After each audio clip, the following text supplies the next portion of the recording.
Bonsoir et bienvenue dans ce deuxième épisode de Ne dormons pas ensemble, un podcast paranormal et anormal dont la mission est de vous faire frissonner et je dois bien l'admettre, rigoler un peu. Je tiens tout d'abord à remercier mes amis et mes proches pour votre retour hyper précieux sur le premier épisode, vos remarques ont toutes été prises en compte.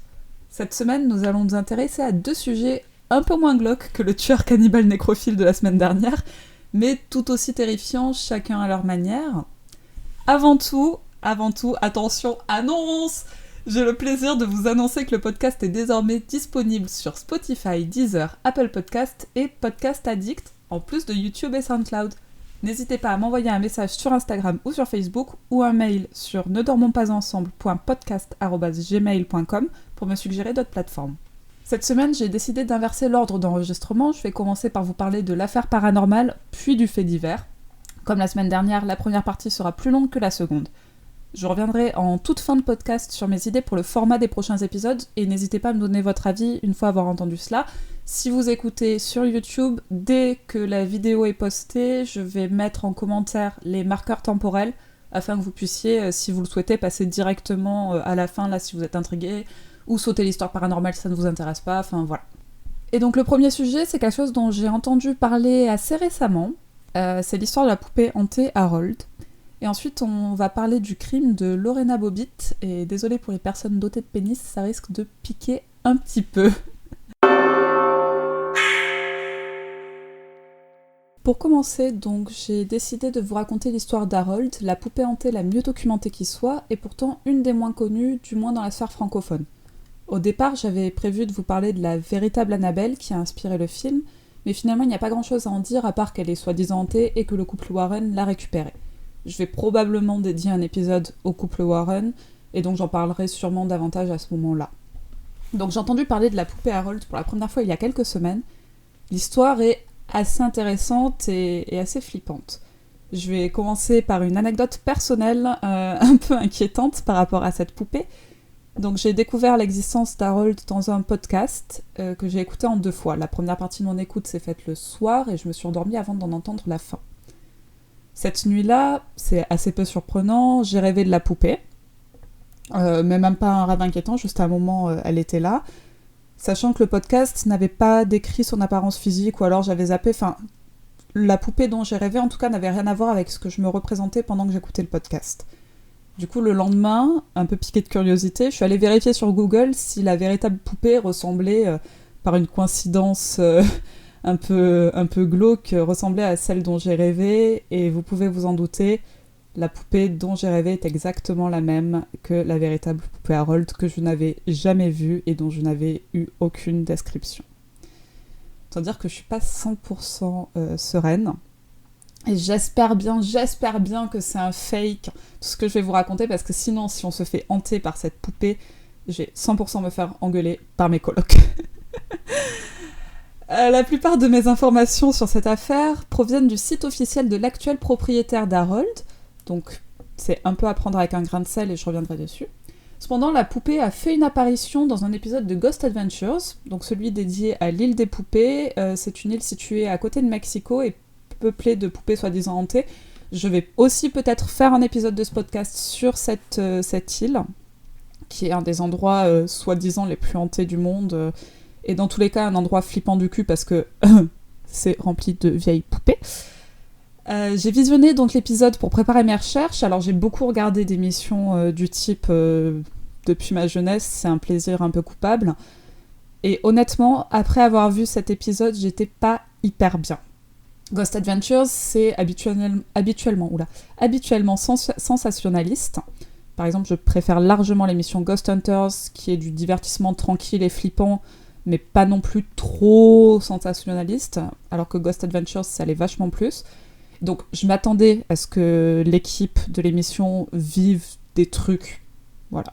Je m'y attendais, soit que ce soit mis en scène par la prod, soit qu'ils soient convaincus que parce qu'ils ont vu une mouche passer devant eux, tout de suite, il y a un esprit. Enfin, c'est un peu le genre de l'émission.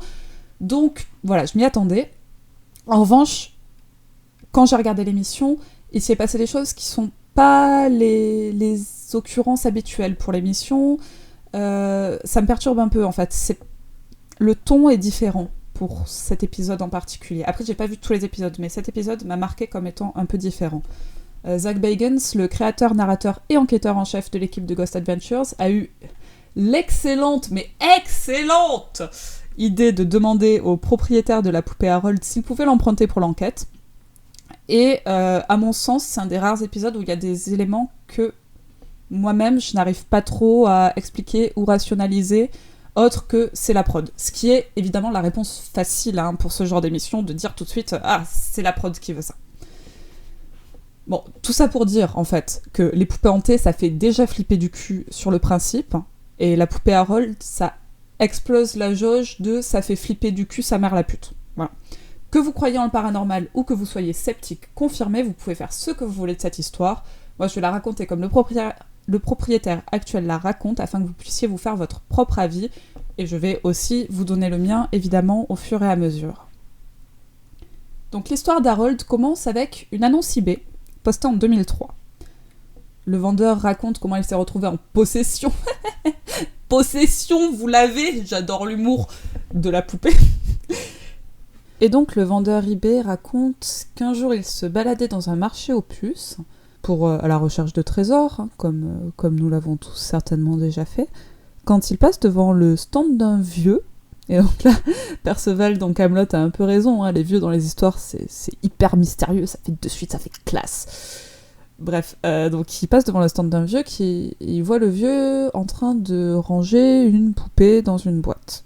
Donc il s'approche du vieux, il lui dit « Bonjour, je voudrais voir cette poupée, s'il vous plaît ». Le vieux lui dit « Non, t'as pas envie de voir cette poupée ». Et que lui dit « Bon, attends, si tu la vends, t'avais prévu de la vendre, montre-moi la poupée, quoi, fais pas ta pute ». Je paraphrase, vous pouvez vous en douter. Je suis un peu frustrée parce qu'en fait, je suis obligée de réenregistrer ce passage parce que visiblement, Audacity me l'a supprimé. Donc je pars un peu en couille, ne vous inquiétez pas. Et donc, le vieux accepte à contre-cœur de lui montrer la poupée. Il lui dit donc qu'il a eu cette poupée pendant 60 ans et qu'il est prêt à s'en débarrasser. Le vendeur eBay lui dit « Ok, tu veux combien ?» Le mec lui dit 20$, le vendeur eBay donne au vendeur de la poupée 20$, il repart avec sa poupée hantée du cul sous le bras.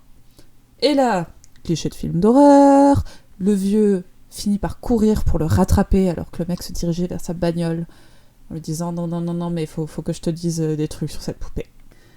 Il se met à lui raconter qu'il avait acheté cette poupée à la naissance de son fils, que son fils était décédé quelques années plus tard, et qu'il avait gardé la poupée dans sa remise de jardin pendant 60 ans. Il demande 20$ pour la poupée, et le vendeur eBay s'empresse de les lui donner, puis le vieillard lui remet la poupée. Alors que le vendeur s'éloigne, le vieux le rattrape, ça fait très début de film d'horreur, non, c'est vraiment ce qu'il y avait dans l'annonce eBay. Donc le vieux le rattrape pour le prévenir, si la poupée est restée dans sa remise pendant 60 ans, c'est qu'après la mort de son fils, des voix d'enfants se faisaient entendre dans sa chambre alors qu'il n'y avait que la poupée. L'homme finit par la déplacer et demander conseil à un prêtre qui lui dit de la brûler. Il essaye, mais la poupée résiste aux flammes, même si cela a endommagé ses bras et sa tête. En entendant ça, le vendeur eBay rigole doucement, voilà. Cependant, donc c'est encore écrit dans l'annonce là, à peine 2 jours après avoir acheté la poupée, son chat est mort, sa copine l'a quitté pour un employé de piscine, oui donc il précise ça, on sent qu'il a un peu les boules, et il développe des migraines chroniques. Il a enfermé la poupée dans sa cave et entend régulièrement des enfants pleurer ou rire dans cette même cave. Super ambiance! Il l'a conservée 1 an et demi et à ce stade, il est convaincu qu'elle est maudite et souhaite s'en débarrasser. Il décrit ensuite la poupée, précise qu'il se tient à la disposition des acheteurs potentiels pour toute question et surtout précise en majuscule qu'il n'effectuera aucun retour, s'il vous plaît. Ni repris, ni échangé, pas de remboursement, merci, au revoir. Technique marketing au point, en tout cas, c'est la meilleure annonce eBay que j'ai pu lire, et d'ailleurs, quand elle a été publiée, elle a fait un peu sensation, ce qui est dire vu que c'était l'internet des débuts de 2000. Donc, essentiellement centré aux États-Unis et vraiment marginal, disons. Et donc, c'est là que le principal protagoniste de l'histoire entre en scène. Anthony Quinata, qui est l'actuel détenteur de la poupée Harold. Il n'avait pas vu la première annonce sur eBay, en revanche, lorsque la personne l'ayant acheté a remis Harold en vente 1 an plus tard, Anthony était sur le coup. La revendeuse, donc, est une femme nommée Cathy, et elle raconte qu'elle avait acheté la poupée non pas par intérêt paranormal, mais simplement parce qu'elle suivait une formation en restauration de poupées, métier qui va direct sur la liste de pires professions au monde, je pense, à mon humble avis. Et l'état d'Harold, donc, lui laisse penser que la poupée ferait un bon cobaye. Elle décide cependant de la revendre au bout d'1 an, après avoir eu tout un nombre d'expériences avec la poupée, notamment le décès de 2 de ses proches qu'elle a associés directement à la poupée. Elle précise dans son annonce qu'elle ne pense pas que la poupée est hantée, mais qu'elle est maudite. Alors, petite précision ici, parce que c'est un bon raccord, je trouve. Sur le site donc, du propriétaire d'Harold, Anthony Quinata, la bannière en haut du site montre 3 poupées. La première est la poupée Robert, qui est une poupée supposément hantée. La deuxième est Annabelle, donc, qu'on connaît par le film, ou d'ailleurs qu'on connaît en dehors du film quand on est un peu comme moi et qu'on a des passions étranges. Et la troisième est donc la poupée Harold. Et Anthony, dans un élan créatif, il a écrit, en dessous de chaque photo, « Robert est hanté, Annabelle est maudite, Harold appartient au diable lui-même. » Bref, ça donne le ton. Anthony ne voulait pas forcément avoir la poupée, en fait, il était juste un peu intrigué. Et en fait, il s'est fait menacer par un autre enchérisseur qui lui a dit « Laisse tomber, la poupée est pour moi ». Donc forcément, Anthony, il est un peu provoqué, il fait monter les enchères afin que l'autre personne se retrouve à devoir payer une blinde. Ce qui est, je trouve, une excellente blague à faire quand quelqu'un vient de dire « Non, c'est mon objet, c'est pas le tien ». Sauf qu'en fait, l'autre type s'est rétracté et Anthony s'est retrouvé à acheter Harold. Pardon.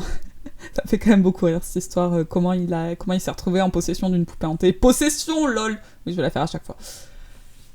Et donc Cathy lui propose d'annuler la transaction, mais Anthony donc lui dit non, c'est bon, un deal c'est un deal, y a pas de souci, je la prends. En plus, à ce stade-là, Anthony est en train d'acheter plein d'objets supposément hantés sur eBay pour écrire un bouquin sur les artefacts hantés qu'on peut trouver sur internet. Donc tout va bien pour lui. Bon, je vous le dis maintenant, c'est avéré que la première annonce, toute l'histoire, c'est juste une mauvaise blague de la part donc, du premier vendeur, Greg, qui en fait voulait piéger Cathy, qui est une amie d'enfance de son frère. Et Cathy, par la suite, l'a acheté dans l'espoir de capitaliser sur le sensationnalisme créé par la poupée et de faire un profit. Cependant,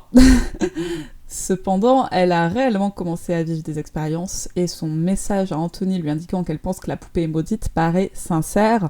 D'ailleurs, 10 ans plus tard, elle a repris contact avec Anthony, elle a étayé certains témoignages et elle voulait juste globalement suivre l'enquête autour de la poupée. Mais bon, ça c'est plus tard. Là, pour l'instant, nous sommes en 2004.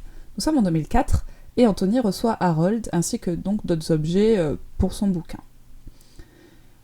Le fait qu'il écrive un bouquin tentant de démonter ou de confirmer certaines légendes urbaines autour de certains objets, tout ça montre qu'il est connaisseur des techniques classiques d'enquête paranormale, et notamment de l'enregistrement des sessions de communication pour possiblement capter ce qu'on appelle un EVP. En français, ce serait un phénomène de voix électronique. J'ai absolument pas checké s'il y avait une traduction officielle, faites-moi confiance, on va dire ça. Et donc, c'est-à-dire des messages, des voix, donc supposément des esprits, qui sont à une fréquence trop basse pour l'oreille humaine, mais qu'il est possible d'enregistrer sur une machine électronique. Et donc, suite à son acquisition de la poupée Harold, il demande à une amie médium si elle peut lui donner son avis sur Harold et tenter de communiquer avec l'esprit qui habiterait supposément la poupée. La séance dure à peine quelques minutes, au bout desquelles son ami lui dit « Je ne peux pas continuer, il vient juste de me menacer de me tuer ». Anthony est sceptique, il se dit que c'est une mauvaise blague, puis il réécoute l'enregistrement et il entend clairement une voix masculine dire « Je vais te buter, salope ». Je précise que cette voix masculine, agressive et insultante, on l'entend également dans l'épisode de Ghost Adventures, on l'entend s'exprimer en anglais, alors que les voix entendues plus tôt s'exprimaient en espagnol, vu que c'est au Mexique. Voilà, je pose ça là. Pourquoi j'ai choisi ce sujet? J'aime vraiment pas les poupées. Anthony, ensuite, il dit qu'en plus de ce message, il a vu des gens être physiquement agressés en présence de la poupée, et a lui-même été agressé physiquement par la poupée, ou du moins par une source inconnue à proximité de la poupée. Et donc en 2005, il décide de placer Harold dans un box en dehors de sa propriété, et il ne l'en sort que pour faire des expériences occasionnelles. En revanche, il ressort la poupée définitivement en 2013 pour continuer son enquête, parce qu'avec l'essor d'Internet, l'histoire de la première annonce eBay a refait surface, et il voit passer énormément de fausses informations au sujet de la poupée et au sujet de la personne qui la détient actuellement. Et donc il se dit, vas-y, je ressors Harold, je fais un site, je documente, comme ça, les gens vont arrêter de dire de la merde sur ma poupée. Et donc à ce stade-là, Anthony demande à d'autres médiums de communiquer, ou du moins de lire, entre guillemets, Harold. Les 4 s'y sont essayés, et aucun n'a voulu avoir quoi que ce soit à faire avec la poupée après la séance. Donc à ce stade, comme je l'ai dit, Internet est beaucoup plus répandu qu'au début 2000, et surtout Facebook, et par ce biais, Anthony est contacté par de nombreuses personnes ayant des témoignages en rapport avec Harold. Il crée même un groupe Facebook, une page Facebook, tout ça. Et donc, comme j'ai dit, dès 2013, en fait, c'est ça qui l'a fait sortir. Il y a une vidéo YouTube qui classe Harold en 5e position dans la liste des poupées les plus hantées connues. C'est là donc qu'il décide de se plonger sérieusement dans son enquête pour tenter de comprendre ce que veut la poupée, qui est l'esprit, voire les esprits qui l'habitent. Et il est à ce stade complètement convaincu de l'aspect paranormal attaché à la poupée, alors qu'il en doutait au départ. Et donc à ce stade également, Anthony commence à faire des vlogs réguliers, pour documenter la poupée, en plus de tout ce qu'il a mis en place déjà, donc le blog, le site, la page Facebook, le groupe Facebook. Il reçoit énormément de messages de sceptiques, hein, évidemment, il a reçu même des messages de haters de base, en mode genre elle est trop nulle ta poupée, tout ça. Bref, mais il reçoit aussi des messages de personnes proposant de l'aider dans son enquête. Et c'est dans ce cadre-là, alors c'est un peu compliqué en fait de retracer la chronologie parce que tout n'est pas regroupé dans un seul article. Il n'y a pas un article Wikipédia de cette histoire, ce sont en fait des pages et des pages de posts sur son blog, sur son site, ses vlogs. J'ai dû chercher vraiment longtemps et vraiment loin, me perdre un peu pour trouver les informations, donc la chronologie n'est peut-être pas tout à fait exacte, mais les faits que je dis en tout cas sont ceux qui sont racontés par Anthony sur son blog. Et donc c'est dans ce cadre-là, début des années 2010, qu'Anthony fait la rencontre virtuelle de Jane, qui est la mère d'un enfant modérément à sévèrement autiste et qui habite en Australie. L'enfant, qu'Anthony appelle Vincent afin de protéger son identité, il dit à sa mère qu'il voit Harold et il dessine et peint régulièrement des images de la poupée, d'Anthony et des esprits supposément habitant Harold. Une amitié qui se forge entre Anthony et Vincent par le biais de Jane, ils ne communiquent jamais directement. Je n'ai pas trouvé l'âge exact de Vincent, mais au vu des dessins, au vu de ce qu'il a dit, je dirais 6-7 ans maximum. Voilà, si vous voulez avoir une idée. Et donc Vincent fournit une aide précieuse à Anthony dans sa compréhension de la poupée, de son histoire, de ses intentions.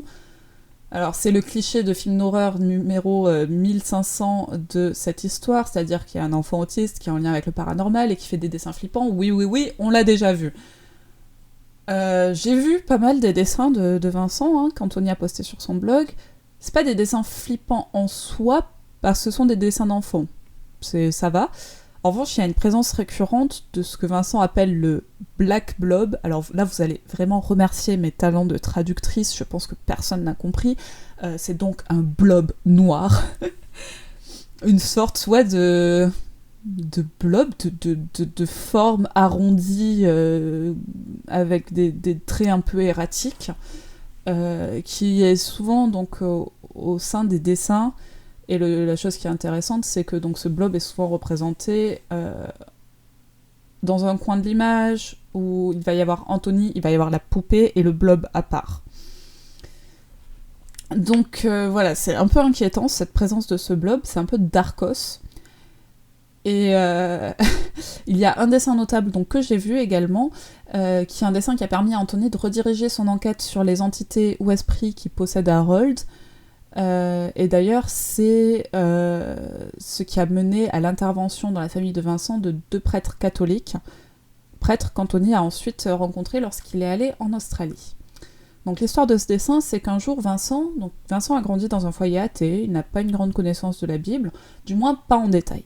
Et il a dessiné le fameux blob noir, donc, qu'il a doté de Dieu. Alors, Il a des yeux sur d'autres dessins, mais pas tout le temps. Là, il a des yeux rouges. Et à côté du blob, il a écrit avec une orthographe enfantine Abaddon et Apollyon. Alors, je pense que même si vous avez fait du caté, même si vous avez une éducation un peu religieuse, c'est assez niche en termes de référence, donc c'est un peu étrange, surtout que il n'a pas grandi dans un foyer très religieux. Et donc si vous ne savez pas ce que c'est, ces deux termes, donc Abaddon et Apollyon, ce sont deux termes équivalents, l'un étant l'hébreu et l'autre le grec. Ils font donc référence à deux choses possibles. D'une part, ça fait référence à un enfer, un puits sans fin de désespoir dans le royaume des morts. Et de l'autre, c'est également le nom d'un archange de l'enfer, d'un démon très ancien et très puissant. Tant dire que Anthony reçoit ça, il est pas bien. Voilà. Après, il y aurait énormément de choses à dire par rapport à cette histoire avec Vincent, mais je n'ai pas envie de le développer davantage pour la simple et bonne raison que je ne peux pas m'empêcher de penser c'est possible. C'est possible que ce soit orchestré par la mère de Vincent. Et donc ce serait purement et simplement de l'exploitation d'un enfant autiste, et je refuse de défendre ça dans l'intérêt d'une histoire effrayante. Sachez juste que si ce que raconte Anthony ou Jane, donc la mère de Vincent, si c'est véridique, Vincent est sans nul doute un enfant extrêmement clairvoyant qui a énormément aidé Anthony dans son enquête, et qui même parfois l'a guidé vers des réponses auxquelles il n'avait pas moyen d'avoir accès, étant donné qu'il se trouve de l'autre côté du globe et que c'est un enfant. Et donc pour conclure cette partie de l'histoire, parce que voilà, honnêtement, en fait ça paraît tellement gros que je ne peux pas m'empêcher que ça pourrait être une mise en scène, et en même temps c'est tellement gros qu'il y a peut-être vraiment un truc à creuser. Je ne sais pas, mais je préfère prendre le parti de protéger l'enfant qui, ça dans ce qui a été, ça c'est à peu près prouvé en fait, mais même qu'il soit autiste ou non en fait, c'est juste de l'exploitation d'un enfant pour juste participer à une histoire paranormale, ça j'ai pas envie de le cautionner. Donc dans le doute, voilà, j'ai expliqué qui était Vincent, j'ai donné des détails, maintenant on n'en parle plus, juste après cette petite anecdote très mimi de chien, très gentil. Le frère de Vincent un jour a prétendu voir un chiot blanc qu'il a décrit comme scintillant devant la chambre de Vincent, et c'est un chien qui a également été dessiné par Vincent. Et après avoir interrogé les deux enfants, puis après avoir comparé avec une photo du chien d'Anthony, Anthony et Jane en arrivent à la conclusion que c'est bien le chien d'Anthony sous forme d'esprit qui protège Vincent des mauvaises énergies que son lien avec Harold a attiré. C'était beaucoup trop mignon pour que je ne le mentionne pas. Sans transition, parce que je sais pas quelle transition faire, du coup je fais une transition chantante. Je vais maintenant vous partager une sélection de manifestations attribuées à Harold telles qu'elles sont listées sur le site d'Anthony. C'est parti pour la liste ? C'est parti pour la liste. Alors, une médium a dit à Anthony « Je ne crois pas que cette poupée ait quoi que ce soit de hanté » en s'asseyant à côté d'Harold. Quelques minutes plus tard, elle laisse échapper un cri de douleur. Une grande entaille lui traverse le côté droit, côté où se trouve la poupée. Deuxième anecdote, super sympa. Anthony et une amie étaient en train de réécouter l'enregistrement d'un tirage de tarot que son amie avait effectué par rapport à Harold. Pendant l'écoute, elle ressent une morsure sur sa main droite entre le pouce et l'index. Anthony a mesuré la taille de la trace de morsure et il a comparé le motif aux dents peintes, ce sont des dents peintes, de la poupée Harold, et sans surprise, ça collait. En 2013, lorsqu'Anthony venait de sortir Harold du box où il était entreposé, il était au téléphone avec une amie, lui parlant de ses projets d'enquêter sur la poupée. Son amie lui dit qu'elle pense qu'il s'agit en effet d'une bonne idée, et un peu plus tard, poussé par un mauvais pressentiment, Anthony a rappelé son amie en lui demandant comment elle allait. Elle l'informe qu'elle s'est sentie fiévreuse immédiatement après le premier appel. Anthony est en colère, car il attribue l'état de son amie à Harold, il l'asperge d'eau bénite, avec de l'eau bénite, il menace la poupée, il lui dit de ne jamais s'attaquer à nouveau à quelqu'un qu'il aime.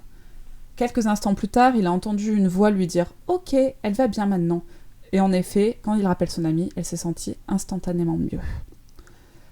D'ailleurs, oui, je précise ici qu'Anthony entend souvent des voix télépathiques, en lien avec la poupée. La deuxième histoire de chien-chien, qui est la première chronologiquement, mais c'est la deuxième histoire de chien-chien mignon. J'ai vu des photos du chien d'Anthony, il est extrêmement mignon. Lorsqu'Anthony a adopté donc son chien, le chien refusait d'entrer dans la pièce où se trouvait Harold. Rappelle que, quoi qu'il arrive, il faut toujours écouter l'instinct de son chien. Et donc ça continue pendant quelques jours avant qu'Anthony fasse le rapprochement entre la poupée et le fait que son chien ne veuille pas rentrer dans la pièce. Et donc il informe Harold que le chien fait partie de la famille et qu'il n'a aucun droit de lui faire peur. Peu de temps après, son chien se balade joyeusement dans cette même pièce. Voilà. Ensuite, Anthony s'est fait griffer à de nombreuses reprises, il s'est réveillé avec du sang sur ses bras, du sang qui a taché ses draps, généralement après s'être moqué d'Harold ou après avoir essayé de le remettre dans le box.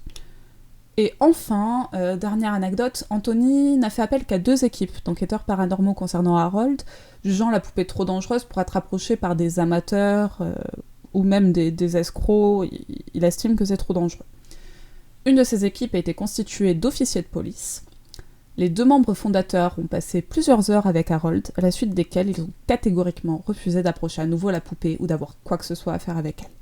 Ils ont notamment rapporté des EVP terrifiants et des agressions physiques. L'un a décrit avoir ressenti comme un coup à la tête avec une batte de baseball, et l'autre a signalé un blocage du dos, l'ayant paralysé pendant un long moment. Voilà, donc notez que tout ceci a été rédigé en 2013, quand Anthony venait à peine de ressortir à Harold. Au cours de son enquête, il a vécu bien d'autres phénomènes qui l'ont terrifié, et il y a également de nombreux témoignages de personnes proches de lui, notamment donc la famille de Vincent en Australie. Et notez également que j'ai sélectionné parmi les phénomènes ce qui me paraissait le plus plausible en termes de causes paranormales ou surnaturelles, ou du moins les moins facilement explicables.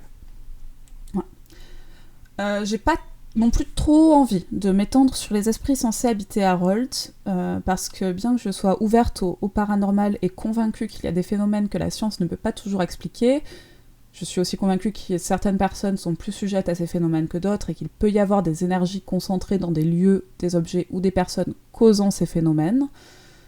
Je ne crois pas une seule seconde, en revanche, qu'un démon sorti de la Bible habite une poupée.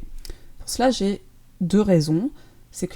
La première, c'est que la Bible est un texte littéraire qui est écrit par des hommes, et même pour les croyants, pour les chrétiens, il est davantage considéré comme un concentré de sagesse que comme une description à prendre au premier degré. Et ensuite, même si je peux admettre que certaines personnes peuvent laisser, après leur décès, des traces résiduelles de leur vie, notamment quand elles ont vécu des choses intenses, je ne crois pas que les morts puissent hanter des lieux ou des objets avec autant d'intention que s'ils étaient encore en vie. Voilà, je pense qu'il est possible que, notamment des personnes ayant vécu des expériences traumatiques dans des lieux qui peuvent s'y prêter, qui puissent rester quelque chose de ce qu'ils ont vécu, quelque chose que l'on peut ressentir, mais je ne pense pas que vraiment on puisse avoir un fantôme qui nous suit en mode « Wapalapapa, comment ça va bien, vas-y je te renverse une chaise, vas-y je te fous un pain ». Non, ça j'y crois pas. Je me trompe peut-être, évidemment que je me trompe peut-être, mais mon approche du paranormal est celle-ci. Du coup, je vais pas forcément m'étendre sur les esprits habitants Harold parce que j'ai du mal à y croire et je n'ai pas envie... Enfin, j'ai vraiment envie de vous raconter des choses intrigantes, inexpliquées. Et ça me paraît quand même un peu trop gros. Je vais en parler quand même, évidemment. Bref, ce détour pour dire quoi ? Pour dire que oui, pour moi, il y a quand même quelque chose qui émane de cette poupée, mais je pense pas qu'il s'agisse d'âmes enfermées dans leur intégralité au sein d'une poupée. Voilà, je n'attends que la preuve du contraire.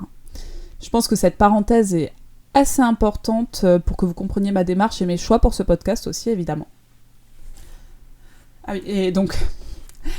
je vais quand même préciser que j'avais déjà rédigé mes notes pour cette partie, et qu'en relisant et en continuant à approfondir ma recherche sur le blog d'Anthony, je suis tombée sur un post datant de 2013, un post qui est un peu une parenthèse comme je viens de la faire, et c'est vrai que je suis un peu terrifiée parce qu'avant d'être informée qu'il y avait probablement une possession démonique à l'œuvre avec la poupée, Anthony partageait globalement mon avis, c'est-à-dire que les choses que je viens de dire, il était du même avis. C'est-à-dire qu'il n'y a pas de démon dans la poupée, juste des énergies vraiment négatives, peut-être laissées par une personne extrêmement mauvaise. Alors certes, Anthony aurait pu juste de plus en plus se laisser convaincre à force d'entendre ce que les médiums, les spiritualistes avaient à lui dire. Il a pu se laisser convaincre de ce qui se passait dans la poupée, mais personnellement, après avoir vu cette parenthèse de la part d'Anthony, j'ai un peu plus de difficulté à le discréditer, étant donné qu'au début de son enquête, il avait à peu près le même niveau de croyance que moi. Alors voilà, la question c'est, est-ce que sa vision des choses a évolué à force de vivre des expériences qui l'ont convaincu, ou est-ce qu'il s'est laissé enfermer dans un vase clos, en fait, de superstition et de pistolet à eau bénite ? Je ne sais pas. Tout ce que je sais, c'est que Anthony n'est pas un gros cinglé, irrationnel, complètement convaincu qu'il y a des fantômes partout. Ça, je peux l'affirmer. Donc, on va quand même un peu parler des esprits qui sont censés habiter la poupée Harold. Ils sont au nombre de 5. La première personne à avoir évoqué ce nombre de 5, c'est une médium mexicaine consultée par l'équipe de Ghost Adventures. Sauf machination de la prod, cette personne n'avait aucune connaissance préalable d'Harold, ce qui me paraît en fait assez plausible parce que l'histoire de la poupée a très peu dépassé la sphère anglophone et la médium apparemment ne parle pas anglais, elle ne s'exprime qu'en espagnol et dès qu'un membre de l'équipe de Ghost Adventures lui parle directement, elle est obligée de se tourner vers le traducteur présent. Et donc, en fait, avant de visionner l'épisode de Ghost Adventures, Anthony lui-même était persuadé qu'il n'y avait qu'un seul esprit dans la poupée. Mais par la suite, Anthony a fait des recherches, déjà un peu des recherches généalogiques, en fait, des recherches un peu historiques, concernant les personnes qui ont possédé... MDR, possédé Non, qui ont eu en leur possession l'objet, la poupée, mais également, il a recherché, en suivant donc cette piste des 5 esprits qui a été corroborée par la suite par des médiums qu'il a consultés, il a voulu savoir en fait qui étaient les personnes ayant réellement existé, qui pourraient être les âmes coincées dans la poupée Harold. Là encore, les détails de ces recherches sont perdus dans une multitude de posts. Et en fait, même moi, là, je ne suis pas en mesure de vous raconter ces recherches parce que j'ai des lacunes dans la chronologie. Je suis pas hyper convaincue d'avoir bien saisi toutes les personnes qui l'ont aidé, tout ça, parce qu'en fait, c'était vraiment très chaotique la manière dont c'est décrit sur le blog d'Anthony. Du coup, je vais juste vous donner le résultat des recherches à la fois spirituelles et généalogiques, disons, d'Anthony. C'est que dans la poupée, il y a tout d'abord un homme nommé Harold, mais il ne s'agit pas de son vrai nom. Voilà. Anthony a découvert le véritable nom donc, de cet esprit qui se fait appeler Harold, qui a donné le nom à la poupée. Il a réussi à découvrir le nom par ses recherches. Il a fait des recherches qui ont coïncidé avec ce que lui avait dit une médium. Et donc Anthony est à peu près certain d'avoir découvert le véritable nom de l'entité qui se fait appeler Harold, enfin de l'esprit qui se fait appeler Harold, mais il préfère le garder secret, j'imagine, pour éviter que des gens s'amusent à vouloir l'invoquer ou tout simplement à l'embêter. Je pense que c'est une précaution de la part d'Anthony. Donc cet homme, surnommé disons Harold, est le premier servant donc, du démon Abaddon qui emprisonnerait les âmes dans la poupée. Il est décrit comme un homme rempli de haine, souvent avec des brûlures sur le visage, donc il est décrit par des personnes clairvoyantes qui l'auraient vu. Et je rappelle qu'il y a des marques sur le visage de la poupée qui sont dues aux tentatives qui ont été faites de la brûler. Voilà. Et donc cet homme Harold est souvent vu avec des marques de brûlure sur le visage. Il y a également, prisonnière de la poupée, une femme nommée Alma, qu'Anthony a trouvée grâce à une médium et dont il a vérifié l'identité après son enquête. Il y a également un jeune garçon dont l'histoire serait la suivante. Sa sœur, qui était la propriétaire de la poupée, est décédée tragiquement à un jeune âge. Son frère, donc l'esprit habitant la poupée, a été accusé d'avoir causé sa mort et pour cela a lui-même été mis à mort, ce qui fait que son âme a été enfermée dans la poupée. J'ai pas trop de détails historiques pour ça, j'avoue, mais j'ajouterai que cette histoire a été racontée par 2 personnes clairvoyantes qui ne se connaissaient pas à des intervalles de temps différents et alors qu'Anthony n'avait pas rendu public les détails donnés par la première personne à l'avoir raconté. C'est-à-dire qu'il y a une personne qui lui a dit dans la poupée, il y a l'âme d'un garçon qui est emprisonné pour telle raison, elle raconte l'histoire. Anthony l'a gardée pour lui, et puis quelques temps après, une autre personne lui a dit « Je pense que dans la poupée, il y a l'âme d'un jeune garçon, et voilà son histoire ». Anthony reste assez secret sur les détails d'ailleurs, parce que d'une part, je pense que c'est déjà pour vendre son livre, il faut pas se mentir, mais de l'autre, je pense qu'il veut aussi éviter que trop de gens se retrouvent à enquêter et donc à déranger les personnes vivantes qui sont liées à tout ce qui concerne la poupée.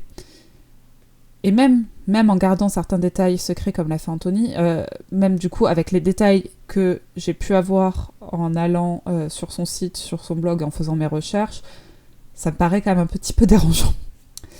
Donc pour l'instant, nous avons l'homme qui est le véritable Harold, bien que ce ne soit pas son vrai nom, la femme Alma, qui, de ce que j'ai vu en tout cas, est simplement décrite comme triste, j'imagine qu'il y a plus d'informations dans le livre d'Anthony, le garçon qui a perdu sa sœur, un autre garçon sur lequel je ne parviens pas à trouver plus d'informations, mais qui a été confirmé comme faisant partie des âmes emprisonnées, et le démon Abaddon. Ça fait du monde dans cette poupée. Mais c'est moins de 6 personnes, donc restriction Covid, c'est bon, ils peuvent rester là, s'ils veulent. Mais bon, ils peuvent rester là, mais ce n'est pas le cas, parce que pour les plus spiritualistes d'entre vous, je vais vous rassurer, Anthony affirme, en 2017, il me semble, que les 3 âmes innocentes ont été libérées, mais qu'Harold a choisi de volontairement rester, et que le démon, c'est un démon, donc il choisit s'il part, s'il reste, il fait ce qu'il veut. Bon, j'ai énormément abrégé, pour ne garder que ce qui me semble être le plus réaliste, ou du moins ce sur quoi j'ai eu des informations se recoupant. Je respecte énormément Anthony et les personnes l'ayant aidé à faire son travail de recherche, qui est finalement mi-paranormal, mi-historique. J'ai lu énormément d'articles, j'ai regardé pas mal de vidéos postées par Anthony. Ce que j'ai raconté ici n'est vraiment qu'un condensé très compact de tout ce qu'Anthony a pu poster, parce qu'en fait, voilà, je voulais garder quand même ce qui... Je voulais pas vous raconter une histoire qui fait peur, sinon j'aurais raconté absolument tout ce que j'aurais pu trouver. Je voulais vous raconter en fait ce qui me paraît le plus curieux dans toute cette histoire. Voilà, parce qu'après, évidemment que j'aurais pu vous dire qu'il y a une vidéo que je n'ai pas pu trouver d'ailleurs, sur laquelle apparemment on voit la bouche, qui est une bouche peinte, de la poupée Harold bouger en même temps qu'Anthony parle.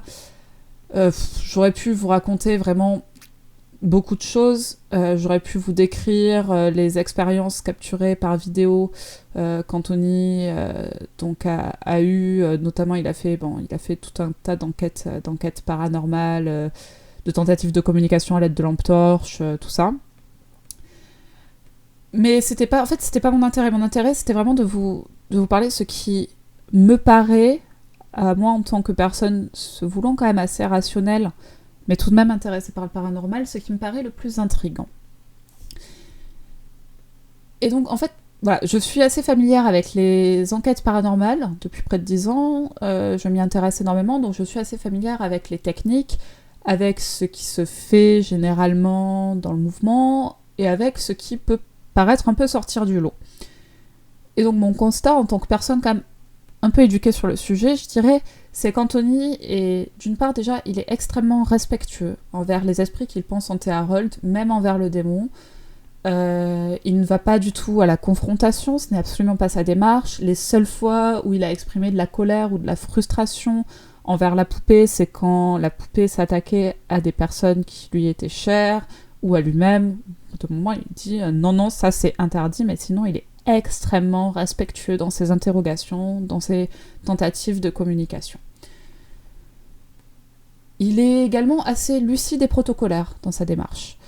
Et la conclusion que j'en tire, c'est qu'il est convaincu vraiment foncièrement qu'il ne doit pas, en aucun cas, provoquer des forces qui peuvent le nuire, et qui l'ont déjà fait.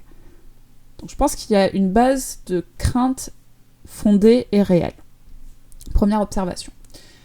Ensuite, il a fait énormément de vidéos, il a fait énormément de vlogs autour de la poupée, et en les regardant, on observe assez rapidement qu'il n'est pas un bon vidéaste, qu'il n'est pas un bon monteur, c'est pas un youtubeur, très clairement.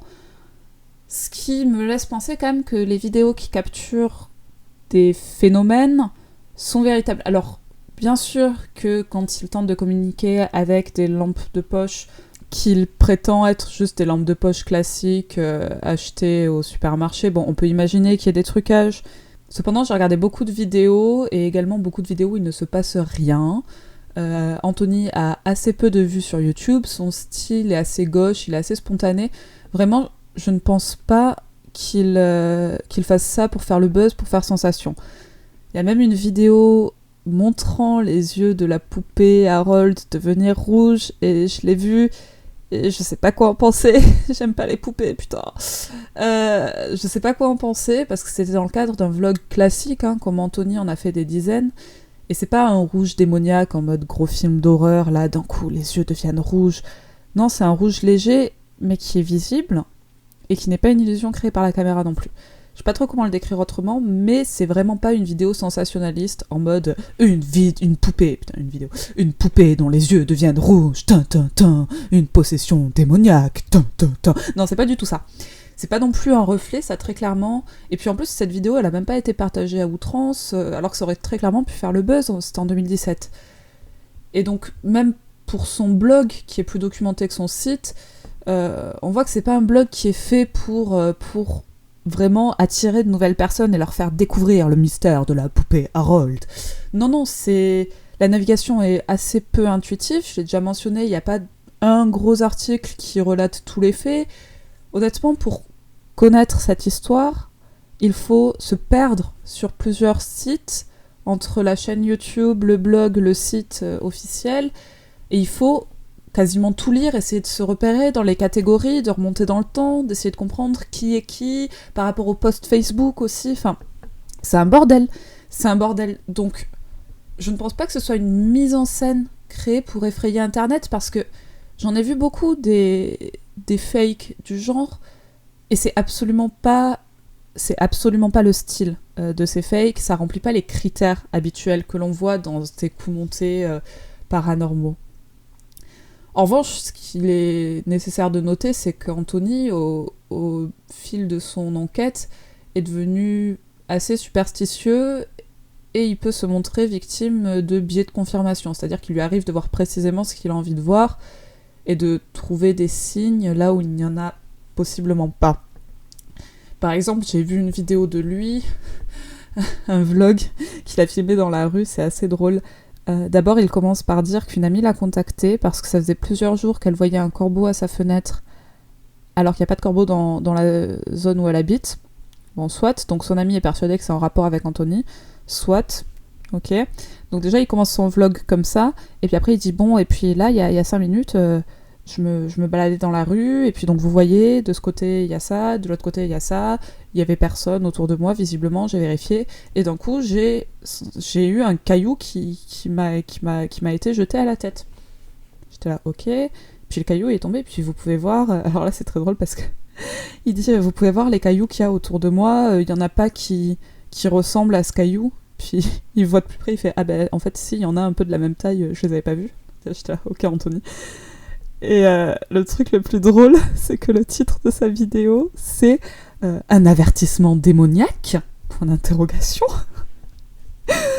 Donc clairement, Anthony, parfois, voilà, il est un peu victime du biais de confirmation, c'est-à-dire que, en effet, si y a un caillou qui tombe dessus, ce qui est un peu chelou, certes, hein, c'est un peu chelou, mais personnellement, si ça m'arrivait, je serais là. Ok, donc soit il y a quelqu'un qui a balancé un caillou, soit il y a un oiseau qui avait pris un caillou, qu'il avait mis dans son nid, le caillou est tombé, genre, il y a 1000 autres explications qu'un avertissement démoniaque. Mais voilà, donc je suis un peu mitigée par rapport à Anthony, c'est-à-dire que je suis convaincue qu'il croit sincèrement en tout ce qu'il écrit, mais parfois il y croit un peu trop, disons. Voilà, en plus c'est marrant parce que je suis en train de regarder X-Files, là je suis en train de les binger, et c'est un peu, voilà, c'est un peu un Mulder, c'est-à-dire que il peut avoir souvent raison, mais parfois il cherche un peu trop près et il zappe les explications rationnelles, alors que normalement ça c'est la base de toute enquête paranormale. D'abord, tu trouves les explications rationnelles. Ensuite, tu étudies le phénomène du point de vue paranormal. C'est d'ailleurs pour ça que je préfère largement l'émission Ghost Hunters à Ghost Adventures, parce que Ghost Hunters, en plus, à la base, le fondateur de l'équipe, c'est un plombier de profession, et du coup, il a une bonne connaissance de quels phénomènes peuvent être attribués à de la plomberie, ou même, du coup, il connaît bien les structures des habitations, des bâtiments. Donc il a tendance à démonter pas mal d'occurrences pensées paranormales par les gens qui font appel à l'équipe, mais qui en fait sont juste des bruits dans la maison, tout ça, et les gens... c'est l'effet de la peur aussi, hein. Le biais de confirmation, c'est évidemment lié à la peur. C'est-à-dire qu'évidemment que quand on a peur, on va pas forcément rationaliser tout de suite. Moi, je vais faire la parenthèse ici, peut-être que vous l'avez vu sur Instagram et sur Facebook, en fait, au cours de l'enregistrement, j'ai eu des choses assez étranges qui se sont passées avec mon logiciel. Et je n'ai pas envie tout de suite de dire que j'ai eu une visite des esprits habitant Harold. Non, non, non, pas du tout. En revanche, voilà, j'ai réfléchi aux explications rationnelles, et elles me paraissent un peu étranges. Et on m'a dit que c'était probablement lié au port USB ou au port jack dans lequel mon micro et mon casque étaient branchés. Mais je connais mon PC et ça ressemble pas trop au petit bruit parasite que je peux avoir quand il y a un problème de branchement.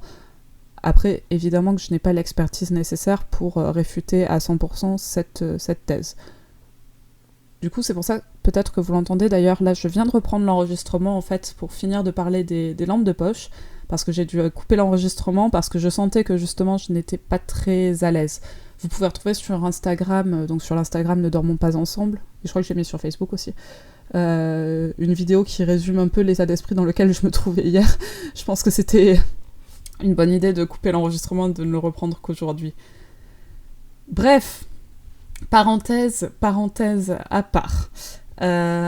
Anthony, donc, malgré son biais de confirmation, malgré sa superstition, il se présente quand même, encore, après toute l'enquête, malgré tout, comme un sceptique, avant tout, et surtout un sceptique concernant les poupées hantées.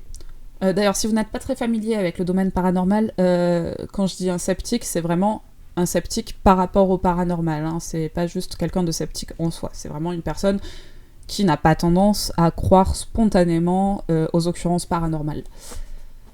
Et donc c'est assez intéressant de voir qu'encore en 2017, après tout ce qui s'est passé, Anthony réitère qu'il est toujours sceptique par rapport à ce qui concerne les poupées hantées en général, qu'il était sceptique en l'existence des démons jusqu'à... j'allais dire faire la rencontre, jusqu'à trouver la poupée Harold, disons, et que pour toutes les poupées soi-disant hantées qui ne sont pas Harold, il est encore profondément sceptique. Voilà. Il dit que tout ce qu'il raconte est vrai, mais que s'il ne l'avait pas vécu, il n'y croirait pas. Et je trouve que c'est assez parlant. Et d'ailleurs, je suis vraiment assez d'accord en fait avec le constat qu'il tire de lui-même après avoir lu tout ce qu'il a écrit au fil des ans, de ce que j'ai aussi écouté, de ce que j'ai visionné par rapport à la poupée Harold. Je pense que oui, en effet, il y a des choses assez étranges qui se passent autour de cette poupée. Je trouve que c'est un peu poussif de dire qu'il y a une entité démoniaque qui habite la poupée et qui enferme des âmes. Merci le démon de ne pas venir me hanter, mes colocs vont me gronder. C'est le petit jingle.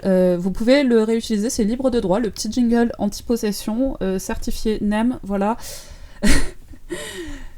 En revanche, je serais assez curieuse. Si, comme moi, vous rêvez de la poupée suite à cet épisode, n'hésitez pas à m'envoyer un petit mail. Hein, voilà. Bon, là, j'arrive au bout de mes notes concernant cette affaire.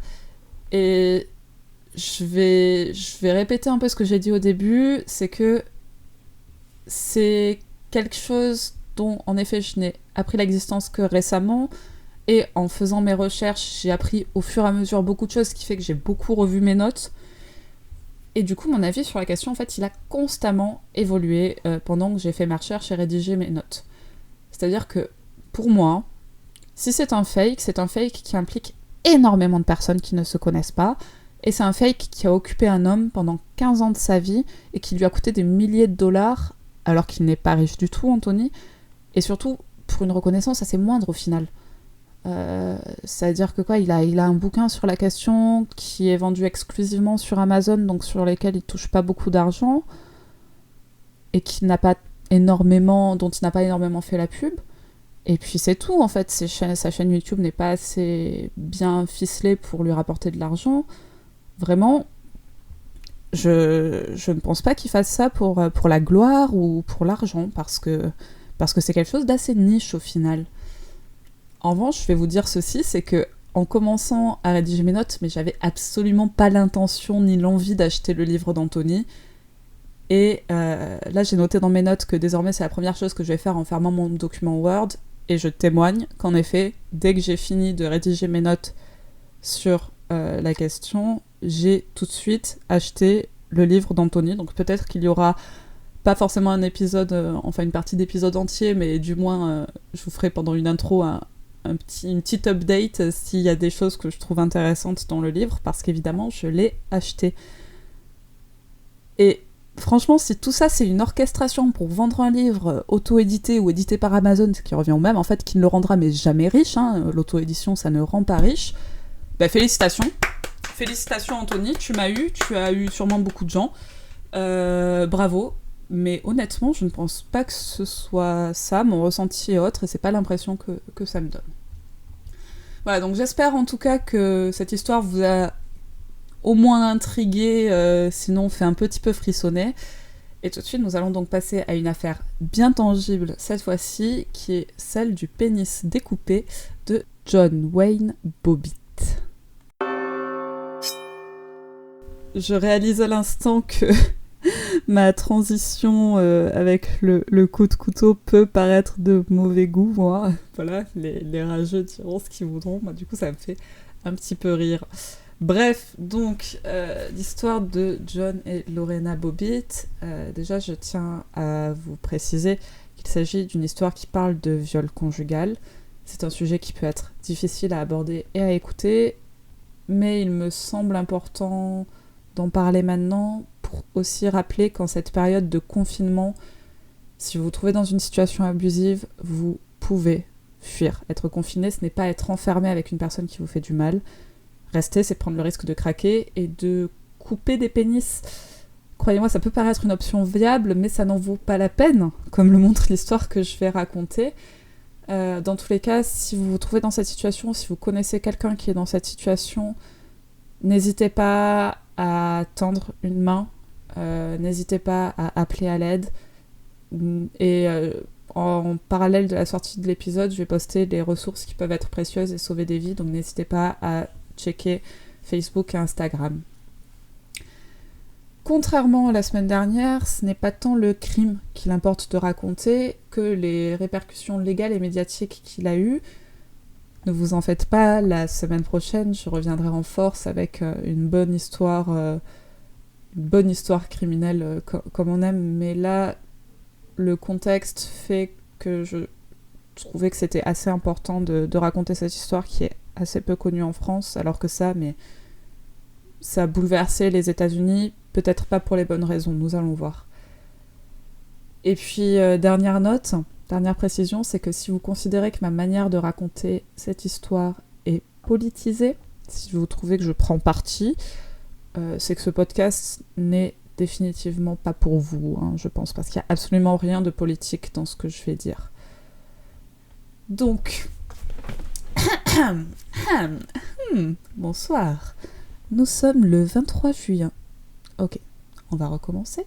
J'adore parce que je vais laisser ça dans le podcast, ça fait hyper pro, mais en même temps je trouve que c'est un peu rigolo, du coup ça permet de détendre l'atmosphère.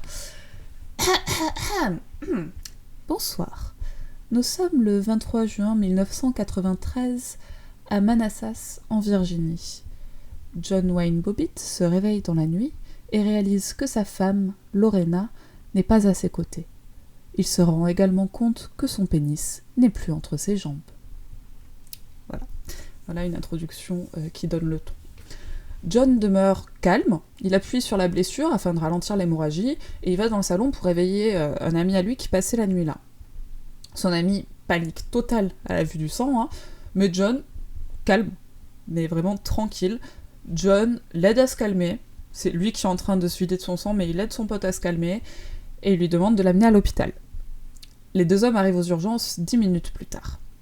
Alors tout d'abord c'est panique aux urgences, hein, les médecins pensent que John s'est entaillé les poignets, Mais cet affolement laisse place à une horreur pure pour les médecins lorsque John révèle le véritable emplacement de sa blessure.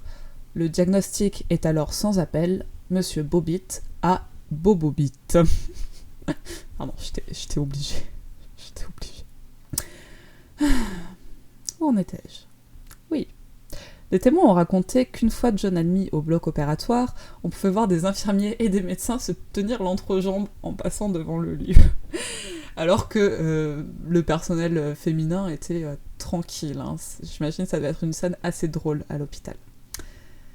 À ce stade, tout le monde comprend ce qui s'est passé. Lorena s'est levée dans la nuit, s'est emparée d'un couteau de cuisine, a sectionné le pénis de son mari, puis a pris la fuite en voiture. Contactée rapidement par les autorités, Lorena indique l'endroit où elle s'est débarrassée du membre sanglant, qu'elle a jeté par la fenêtre après avoir réalisé que le tenir en main, ça l'empêchait de conduire correctement. Sécurité routière, tous responsables.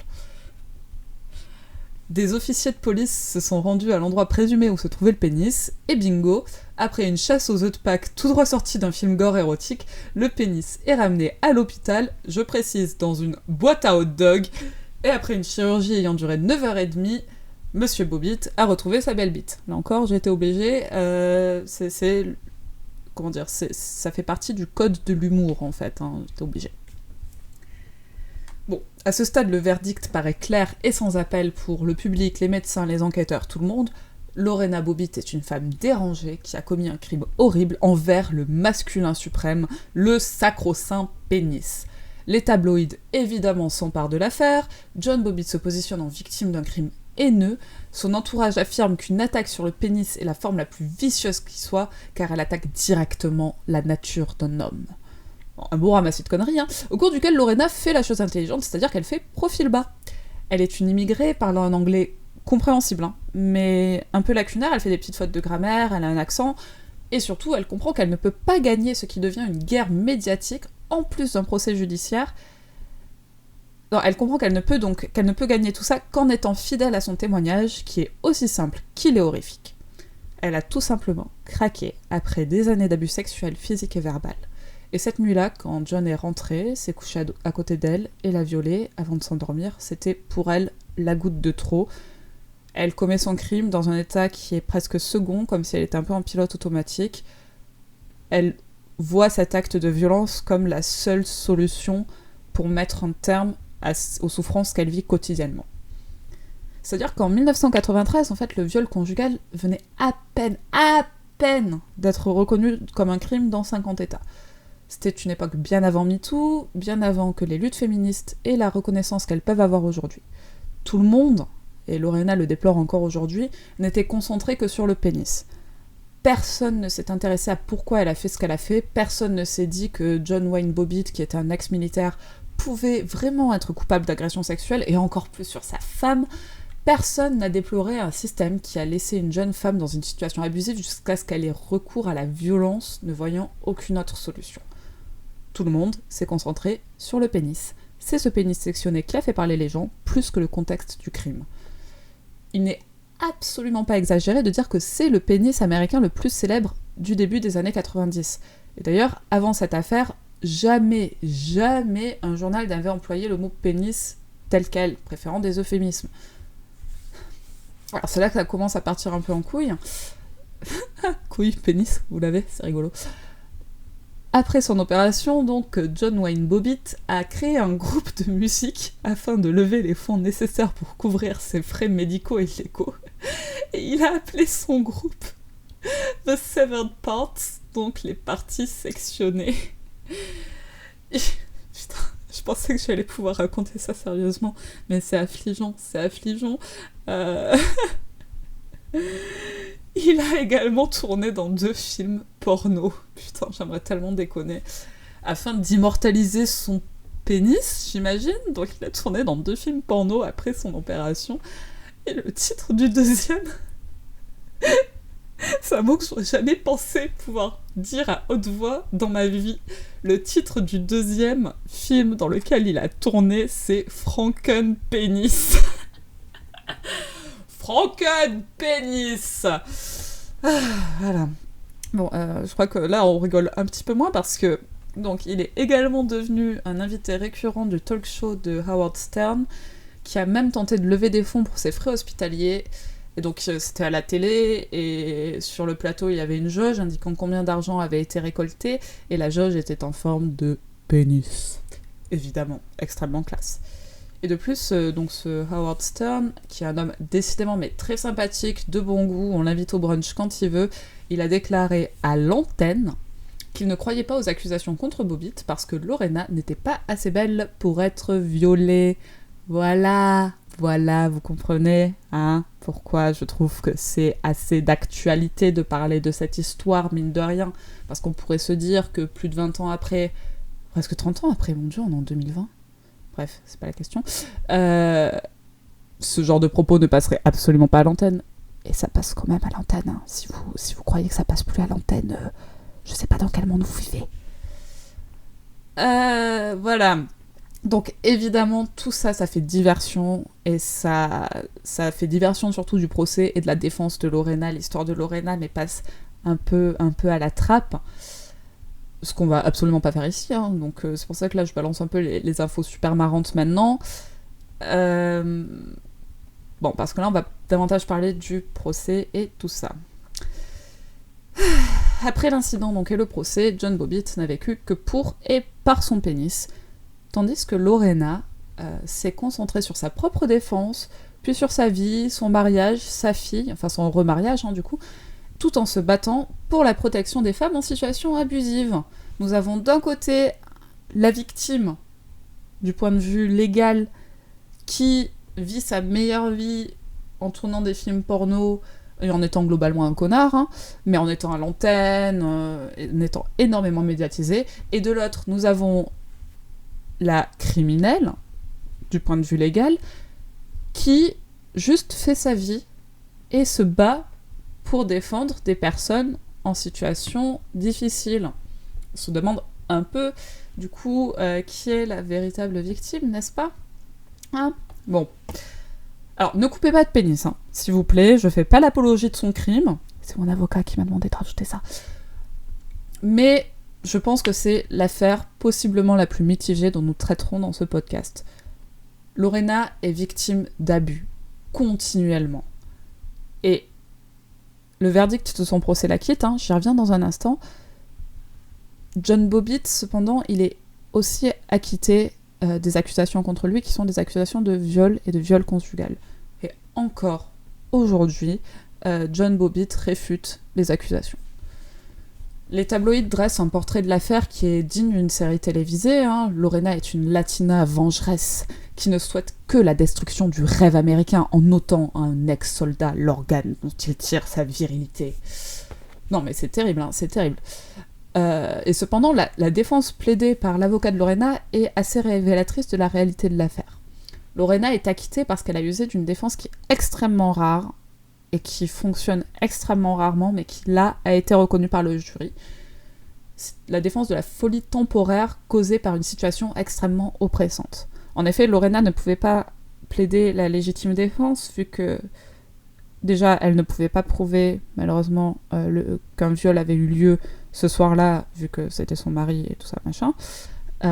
Et en plus, elle s'est emparée du couteau une fois que son mari était endormi. Donc, la légitime défense, ça ne passait pas. En revanche, donc, cette défense qui est assez spécifique, c'est donc celle, d'une folie temporaire qui a été causée par une situation qui justifiait, du moins qui expliquait, un craquage nerveux total. C'était le seul moyen pour Lorena, d'ailleurs, d'échapper à la prison. Son avocat a décrit en détail l'abus qu'elle a vécu, montrant là qu'il s'agit d'un contexte propice à ce qu'elle perde le contrôle, et que cette perte de contrôle est le résultat direct de cette situation, faisant que, par ailleurs, dans la vie, elle est stable, elle n'est pas sujette à des accès de violence, simplement, elle s'est retrouvée enfermée dans une situation qui a créé cette psychose, entre gros guillemets, temporaire. Du coup, ça fonctionne et Lorena est acquittée à condition d'avoir un suivi psychiatrique de quelques semaines. En revanche, à l'extérieur du tribunal, je pense que c'est là qu'est la vraie folie. C'est-à-dire qu'il y a des gens qui vendent des t-shirts avec des jeux de mots douteux qui font référence à l'affaire. Il y a 15 camions satellites et 200 journalistes présents. Et peu importe peu importe qu'une quinzaine de témoins aient raconté que Lorena était victime d'abus depuis longtemps, témoignant de l'avoir vue avec des bleus, avec des marques, il n'y a qu'une seule chose qui fascine le reste du monde. Et voilà, je suis la première à apprécier une bonne blague de bite. Vraiment, généralement, il suffit, tu me regardes dans les yeux, tu me dis bite, je suis morte de rire. Mais là, c'est comme si tout le reste des États-Unis avait été pris d'un accès d'humour gras prépubère, en fait. Ils avaient tous un humour d'enfants de 10 ans. C'est-à-dire qu'il n'y a que le fait qu'un pénis ait été coupé et que c'est vachement drôle de dire pénis et c'est vachement drôle de dire pénis coupé. Il n'y a que ça qui les intéresse. Alors que personnellement, je suis extrêmement amatrice de blagues de bite. Vous l'avez vu, j'ai calé mes quelques blagues, mais à part ces quelques blagues au début, qui sont plus des moqueries envers un personnage qui est assez exécrable, cette affaire ne donne pas du tout envie de rigoler, de notre point de vue, surtout 30 ans plus tard. En fait, le problème fondamental, c'est que l'histoire du pénis éclipse l'importance du procès, puis du travail de Lorena pour la protection des victimes d'abus marital. Et c'est d'ailleurs à cette cause, et ainsi qu'à sa fille, qu'elle consacre le reste de sa vie. Et donc, l'affaire Lorena a permis de mettre en lumière les problématiques des violences conjugales à une époque où c'était encore un sujet délicat. Et je trouve, et je ne suis pas la seule à le dire, d'ailleurs, cette année, il y a eu énormément de résurgence d'articles sur l'affaire. Donc c'est un sujet particulièrement important aujourd'hui, et le réalisateur de Get Out a réalisé une docu-série en 4 parties qui est disponible sur Prime Video, qui est intitulée Lorena, et qui revient sur cette affaire en se concentrant pour la première fois depuis 1914 sur l'abus vécu par la jeune femme. Alors, non, ne faisons pas l'apologie des pénis coupés, bien sûr que non. Déjà, ça fout du sang partout. Après, on se retrouve en procès, c'est chiant, ça fait des frais légaux, bref. Mais, s'il fallait définir un gentil et un méchant dans cette histoire, je pense qu'il est assez clair que le crime commis par Lorena ne fait en aucun cas d'elle la méchante, ni même l'agresseur, en fait. L'agresseuse, la personne ayant agressé, disons. Voilà. Donc Lorena habite encore à Manassas aujourd'hui. Elle est restée dans la même ville, elle n'avait aucune envie d'accorder en plus cette victoire à John, qui est de quitter la ville qu'elle connaît où elle a ses amis. Et donc aujourd'hui encore, elle se consacre à l'équipe de volley-ball de sa fille et à son ONG, la fondation Lorena Gallo, donc du nom de son jeune fille, qu'elle a repris immédiatement après les faits. D'ailleurs, le divorce, il a été expéditif. John Bobbitt, quant à lui, continue à vivre sa meilleure vie centrée sur son pénis. Une de ses conquêtes l'a d'ailleurs accusé d'agression dans les années 2000, mais encore une fois, il a été acquitté. 10 ans après le procès, il continuait encore à envoyer des lettres et des fleurs à Lorena dans le but de la récupérer. Un bon gros connard. Il a néanmoins, petite satisfaction, il a été envoyé en prison en 2003 pour avoir enfreint les règles de sa liberté conditionnelle suite à une arrestation en 99 pour le braquage d'un magasin. Et donc l'infraction qui a fait qu'il a passé un petit peu de temps en prison, c'est que sa femme de l'époque a porté plainte pour agression et violence. Voilà. Et puis en 2004, l'année d'après, la même femme porte à nouveau 2 fois plainte pour les mêmes raisons. Et la solution, c'est que John demande le divorce. Voilà. Et puis bon, on va finir sur une petite info que je vous donne comme ça. Je vous dis pas de vous en réjouir ni rien, parce que c'est très terrible. C'est tout à fait terrible. En 2014, il a eu un grave accident de voiture et sa nuque a été brisée. Voilà. Bon, mais il a survécu. Mais voilà, c'est terrible. Le pauvre. Envoyez des petits emojis prières. Merci. Bon. Moi, je peux vraiment vous recommander la docu-série sur l'affaire si vous voulez en savoir plus. Si vous avez un abonnement Prime Video, il n'y a pas de raison que vous ne la regardiez pas, c'est très important, c'est très intéressant. Et surtout, aussi, le truc qui est assez intéressant, je trouve, dans cette histoire, c'est que c'est un peu une capsule temporelle. C'est-à-dire que ça reflète vraiment une cristallisation de la mentalité de l'époque, et ça nous invite à tirer le bilan des 30 ans qui se sont écoulés depuis les faits. Est-ce que ça se passerait différemment aujourd'hui ? Est-ce qu'on serait tout aussi fasciné par cette histoire de pénis coupé, alors que maintenant que nous avons Internet et une diffusion facilitée des informations, Nous sommes censés savoir que des milliers de femmes sont victimes de mutilations génitales sans que cela ne fasse la une des journaux. Et puis aussi, ça pose la question de comment peut-on juger une femme qui commet un crime, c'est un crime, mais dont les raisons pour commettre ce crime sont compréhensibles pour quiconque a un semblant d'empathie. Quelle place doit avoir l'empathie dans le système judiciaire ? Cette affaire est vraiment différente de celle que j'ai l'intention de traiter dans ce podcast, mais c'est aussi une des plus importantes pour moi. Surtout en cette période de confinement, je le répète, sachez que c'est pas parce que vous êtes confiné avec une personne abusive que vous êtes piégé. Vous pouvez fuir, il y a des ressources. C'est quelque chose qui me tient énormément à cœur de répéter pour des raisons personnelles. N'hésitez vraiment pas, si vous connaissez quelqu'un qui vous semble être dans une situation que vous trouvez suspecte, à lui tendre la main, même si c'est juste un ressenti, même si c'est juste une intuition, ça peut sauver des vies. Puis ça peut éviter qu'il y ait des pénis coupés. Voilà. Mon avocat me demande de ne pas donner ma position quant au pénis coupé, mais voilà. Apparemment, c'est pas bien. C'est pas comme ça qu'on fabrique les knackis, en tout cas.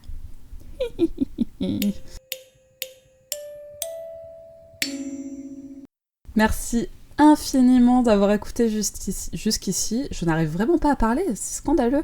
Quelle bonne idée de faire un podcast.